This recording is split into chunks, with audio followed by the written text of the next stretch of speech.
그러면 누가복음 18장 1절에 뭐라고 했습니까? 항상 기도하고 낙심치 마라. 낙심한다고 하는 것은 포기한다는 것이 됩니다. 실망한다는 것이 되고 믿음이 사라진다고 하는 것이 됩니다. 그리고 항상 우리는 우리 자신의 믿음을 자꾸 돋궈야 돼요. 소망을 가져야 됩니다. 우리는 기도할 뿐이고 응답하시는 이는 하나님이세요. 그러니까 그 하나님이 하시는 일을 기다려야 된다는 얘기입니다.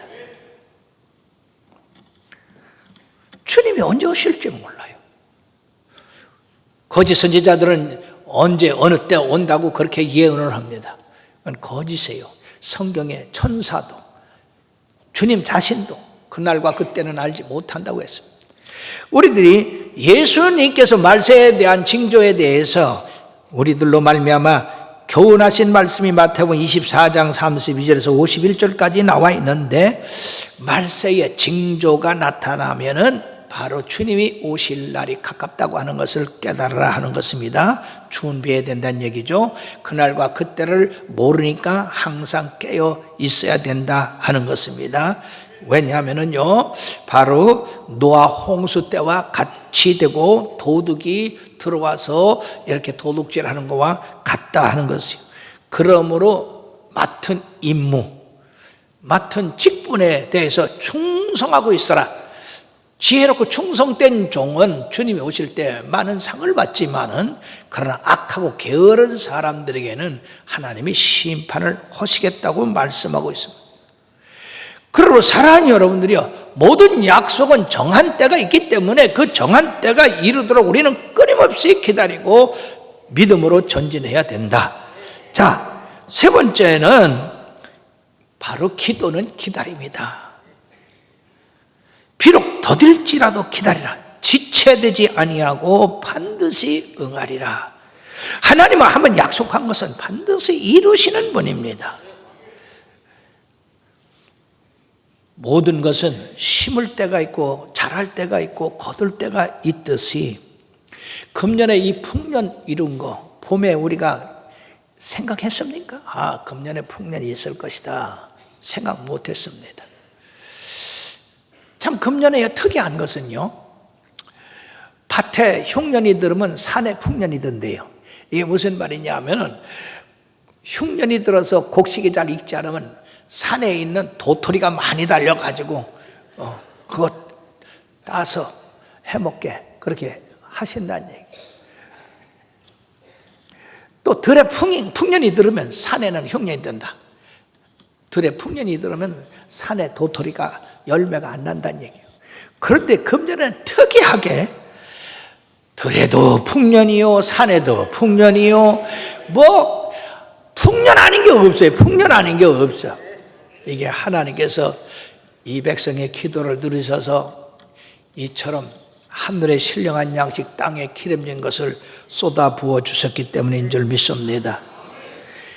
그러므로 야고보서 5장 7절에서 11절에 보면은 세 가지로 우리들에게 인내해야 될 것을 말씀하고 있는데, 첫째 7절 8절에 보면 농부가 씨를 뿌리고 그것이 자라서 거둘 때까지 길이 참는 것처럼 농부같이 인내하라. 두 번째는요, 선지자들이 얼마나 많은 고난을 당했는가, 그래도 그들이 참고 인내하고 견딘 것처럼 우리들도 그 선지자들의 걸어가신 그 길을 걸어가야 되지 않겠냐. 세 번째는요, 바로 우리가 욥이 참고 견뎌서 엄청난 축복을 받은 것처럼 우리가 욥이 복되다 한 그것처럼 참고 견디면 우리가 상상할 수 없는 복이 온다고 하는 것입니다.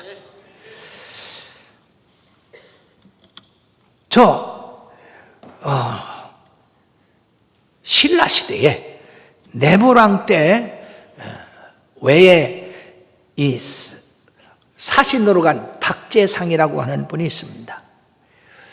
그 박재상이라는 분이 속히 돌아오지 않자 그 부인은 서라벌 남쪽에 있는 치술령에 올라서 그 외국을 바라보면 날마다 그 남편이 돌아올 것을 기다렸습니다. 기다리고 기다려도 오질 않게 되자 그만 그 여인은 망부석이 됐대요. 돌이 됐다는 얘기입니다. 그런 이야기들이 우리나라만 있는 줄 알았더니 저 비엔나 가니까요, 이 이야기와 같지만은 좀 결말이 다른 그런 이야기가 있습니다. 비엔나에 화벌이 된 트리에스트 슈트라세라고 하는 곳에 가면은요, 이 이름 외우기가 상당히 어려운데, 숲이 내린 암 크로즈 탑이 약 16m의 높이로 저렇게 솟아 있습니다. 큰 대로 옆에 이 탑이 솟아 있는데, 바로 그곳에서는 남쪽으로 쭉 길이 서서히 내리막길이 되어서 그 길이 적어도 8km 이상 이렇게 내리막이 되어 있어요. 그리고 그 고개에 저런 탑이 서 있는데, 그 탑이 서게 된 그 요인, 저 탑의 이름이 해석을 하면 십자가에서 물레 감는 여인이라고 하는 그런 내용입니다. 자, 십자군 전쟁이 일어났을 때 남편이 이 십자군 전쟁에 출정을 했습니다. 자, 그런데 전쟁이 한참 벌어지는 동안에 이 부인은 그 언덕에 앉아가지고 십자가 안에서 기도를 합니다. 주님, 우리 남편이 살아 돌아오게 하옵소서. 그렇게 기도를 하다가 이제 기도만 하고 그 시간이 너무 많이 남으니까 그럴 것이 아니라 물레로 실을 잡자. 그래서 그 기도할 때 기도하고, 그리고 쉬는 시간에는 물레를 돌려서 실을 뽑았습니다. 그리고 그 실을 한없이 잤다 보니까 실이 많아져서 그걸 팔아가지고 기금을 마련합니다. 우리 남편이 돌아올 것이다. 돌아오면은 바로 여기다가, 이 자리에다가 돌아온 그것으로 우리 하나님 앞에 감사해서 기념탑을 세워야 되겠다.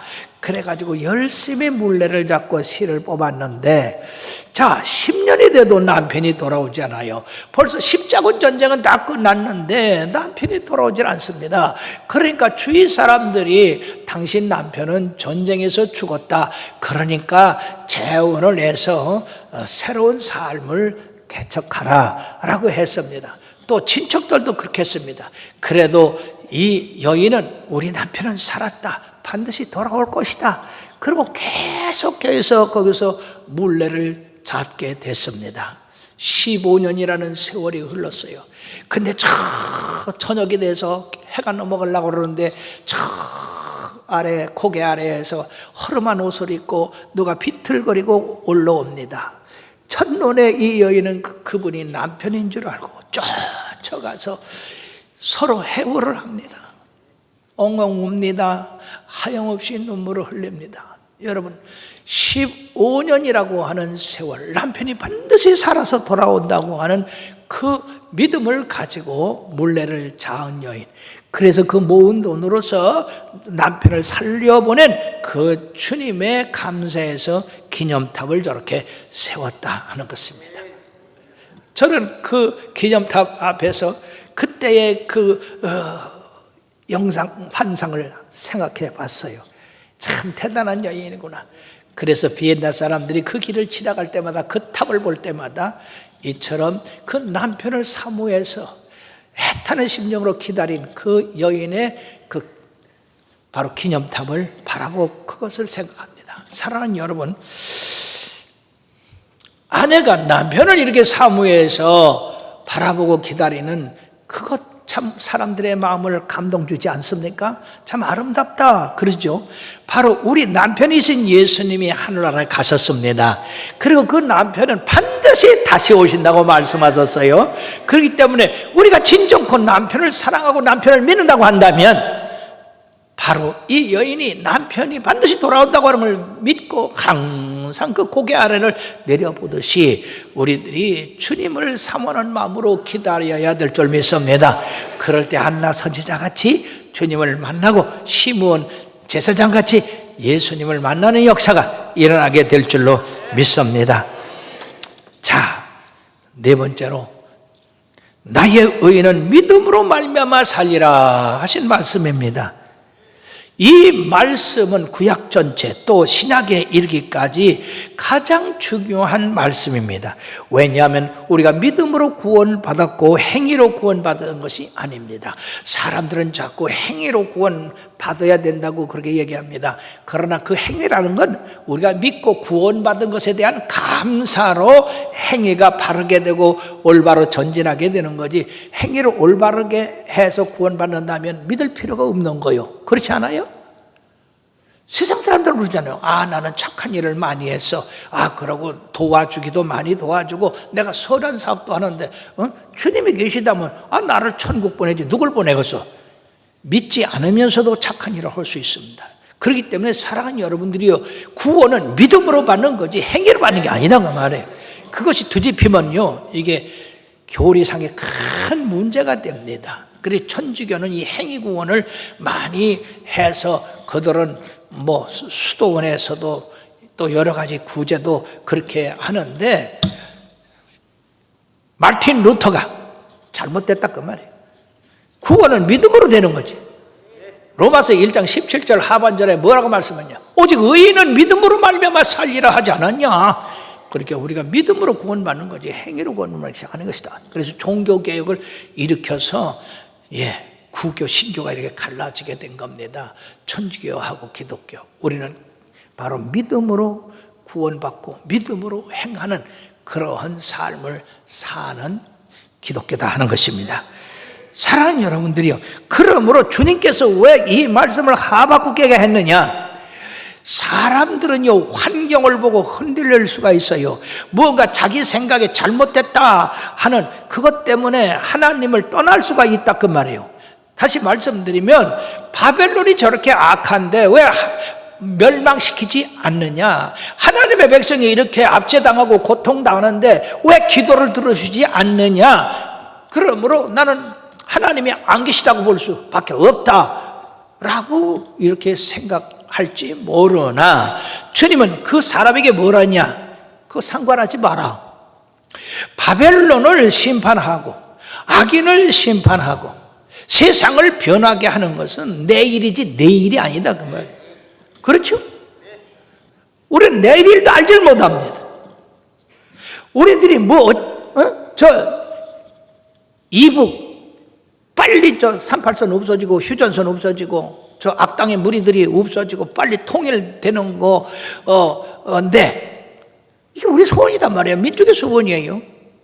그런데 지금 여전히 저들은 악이 득세를 합니다. 자, 그렇다고 한다면 하나님은 악한 것을 참아보지 못하시는 하나님인데 왜 저걸 보고 계시냐? 그러니까 저거 악인이 저렇게 승하는 거 보니까 하나님 안 계시다. 그렇게 해서 예수를 안 믿는 그런 경우가 생긴다는 얘기예요. 그러나 이북이 아무리 악하더라도 너는 하나님만 바라봐라. 너의 믿음에 손상을 가져오지 마라. 기근이 들어서 온 세상에 먹을 것이 없다 하더라도 하나님에 대해서 불평하고 원망하지 마라. 그 모든 것은 하나님이 행할 일이지 네가 행할 일이 아니다. 세상을 변화시키는 것은 하나님의 능력이고 하나님의 하시는 일이지 그 네 일이 아니다. 근데 네가 왜 거기서 불평하고 원망하고 너 믿음이 떨어지는 일을 행하느냐 이 말씀이에요. 참 귀한 말씀이죠. 사랑하는 여러분, 이 세상을 우리가 알지 못하는 일들이 많이 벌어집니다. 그 일에 대해서 일일이 하나님 왜 일하십니까? 왜 일하십니까? 그런다고 한다면 여러분 어떻게 되겠어요? 옛날 얘기가 있지 않습니까? 두 아들을 뒀는데 하나는 집신장사고 하나는 우산장사다. 그러니까 집신장사는 뭐라고 기도하느냐? 하나님 햇빛을 주십시오. 비 오면 안 됩니다. 그런데 우산장사는 뭐라고 그래요? 하나님 어째 날씨가 이렇게 맑습니까? 좀 비 좀 자꾸 내려주시오. 그러면 하나님이 그 두 기도 들으시고 어떻게 해야 될까? 이 세상이 우리의 뜻으로 되는 게 아니다 그 말이에요. 하나님의 뜻으로 되는 거지. 그렇기 때문에 우리들이 해야 할 일은 오직 믿음으로 살아가는 것이다. 하나님은 가장 선하시고 가장 올바르시고 가장 좋은 방법으로 행하시기 때문에 우리는 그 하나님을 믿는 믿음을 굳게 가지고 있어야 된다 그 말이에요. 따라합시다. 오직 나의 의인은 믿음으로 말미암아 살리라. 따라하라 할 때는 좀 큰 소리로 해봐요. 그래야 믿음도 생기잖아. 오직 나의 의인은 믿음으로 말미암아 살리라. 예, 세상 예수 믿으면서도 별 별거 다 생각. 왜 아무개 집사가 어떻고 뭐 어떻고 그러니까 예수 믿을 필요도 없고 그런 사람 얼마나 많아 있어요, 그죠? 그 다 쓸데없는 일이다. 그건 의인이 아니에요. 왜? 믿음으로 살지 않기 때문에. 그러므로 우리는 절대 주권자인 하나님의 뜻을 믿고 바라고 가장 좋은 방법으로 응답하실 것을 믿고 그걸 받아들이고 사는 삶이 의인의 삶이다.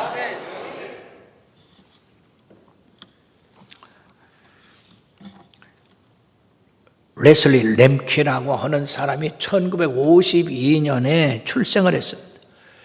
그런데 세상에 그 아들을 낳고 보니까 뇌성마비에다가 정신지체아로 태어났습니다. 거기다가 태어난 지 얼마 안 돼요. 눈에 세균이 감염되어서 두 눈을 뽑아버렸습니다. 앞을 보지 못하는 데다가 정신지체요, 뇌성마비요. 6개월이 됐을 때 그 부모가 그 아이를 병원에다가 병원 정문 앞에다가 버리고 도망을 쳤어요. 병원에서는 고민이 됐습니다. 이 아이를 어떻게 할 것인가? 그러다가 그들이 생각한 것은 바로 은퇴한 메이 램키라고 하는 그 간호사였습니다. 이분은 독실한 크리스찬이었어요. 메이 램키에게 맡기면은 아마 될 것 같다. 그래가지고 메이 램키에게 도움을 요청했습니다.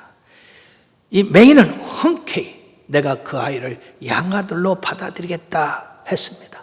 자, 집에 데리고 왔는데, 이 아이가 먹지도 못해, 마시지도 못해, 입을 열 수가 없어요. 그래가지고 호수를 그 입에다가 넣어서 바로 먹입니다. 이유식을 먹이고, 그리고 계속 아이를 주물러주고 뺨을 비비면서 기도를 합니다. 하나님, 그 아이 이름을 레슬리로 졌는데 이 레슬리를 주님께서 보호하시고 지키시고 음식을 먹고 힘을 얻게 하여 주옵소서.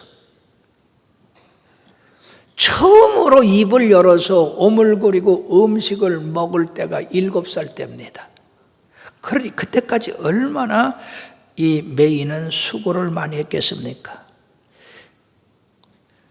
거기에다가 식물인간처럼 손발 아무것도 움직이지 못하고 이렇게 침대에 누워서만 생활합니다. 모든 사람이 다 포기하라고 했습니다. 남편도 포기하라고 했고 이웃 사람도 포기하라고 했습니다. 희망이 없다고.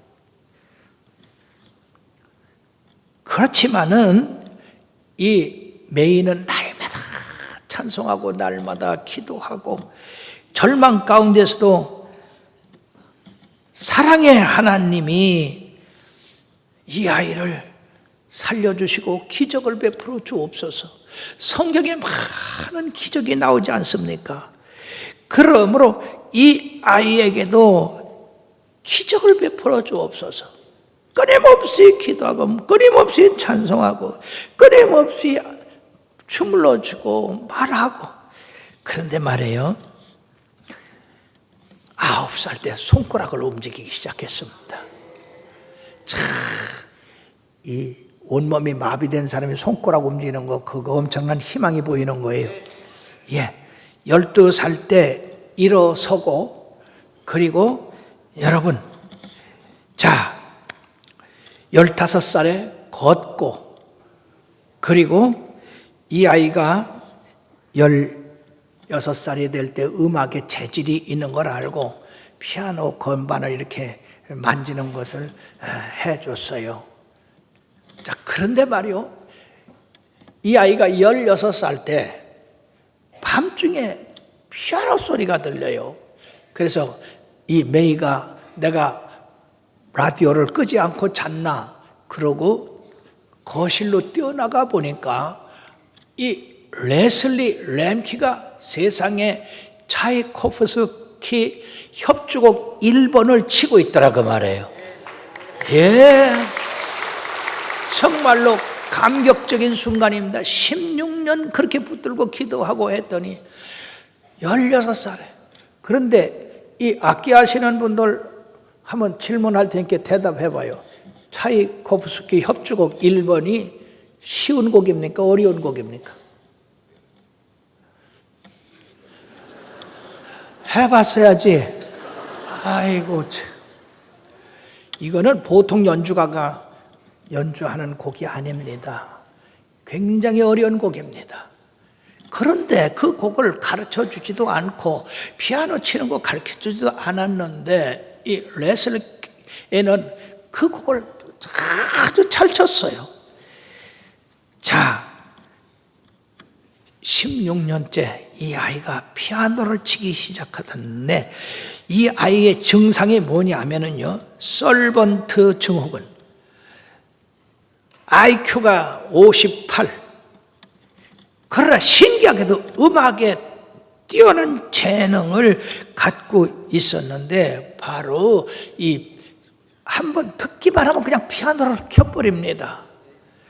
그래서 미국 ABC 방송에서 이제 그 메리하고 함께 음악에 대한 그런 재능을 다큐로 만들어가지고 사랑과 기도의 기적이라고 하는 그러한 드라마를 만들어서 전국에 방영하고 전 세계에 다니면서 복음을 전파하고 연주함으로써 하나님을 영광 돌리게 됐습니다. 다시 한번 사진 좀 보여주시기 바랍니다. 예, 저렇게 이제 커서 저렇게 생겼어요. 지금은 벌써 60이 넘었겠죠? 예, 자, 할아버지가 돼가지고 이렇게 킵니다.